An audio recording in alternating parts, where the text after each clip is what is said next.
Vast golden lands that nothing but frogs and snakes and shit passing by. It was 8 years ago, and back then, there was no war and shit. In the small cabin, I was doing the night shifts with a cheap rifle, because nothing was working, neither the night vision binoculars, nor the thermal camera.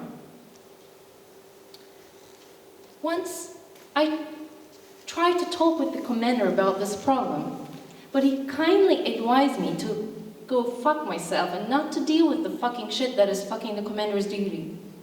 If I don't want to be sent away. I laughed. I was at the border, it's not Hawaii here, and I'm doing the night shifts. Isn't it already exile? Anyways. So, out of boredom, I was smoking the weed that I smuggled in, and reading Bukowski, and catching the frogs with a flashlight, and shooting at them. From time to time, I was calling the base and making fake alarms, and afterwards telling that it was just some animals passing by, so that they wouldn't come to check if I'm sleeping or not. Even though, as I've said, neither the night vision binoculars nor the thermal camera was functioning. One day, I was reported that another person will be sent to my cabin. I was like, fuck. I started to enjoy my me time so much, the books and the weed, that the presence of a second person was not a good sign. He came. Muhammad was his name. A thin, shy kid. I offered him some weed, but he said he's Muslim.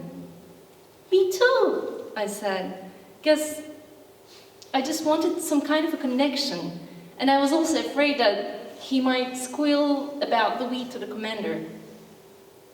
We talked a little.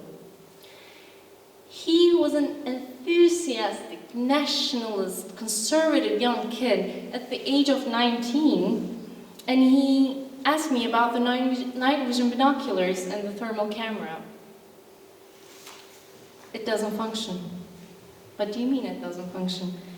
It means if the so-called terrorist comes, we will have no fucking idea. But don't worry, I don't think they will enter from this part of the border anyways. Have you talked about this with the commander? We should report this issue.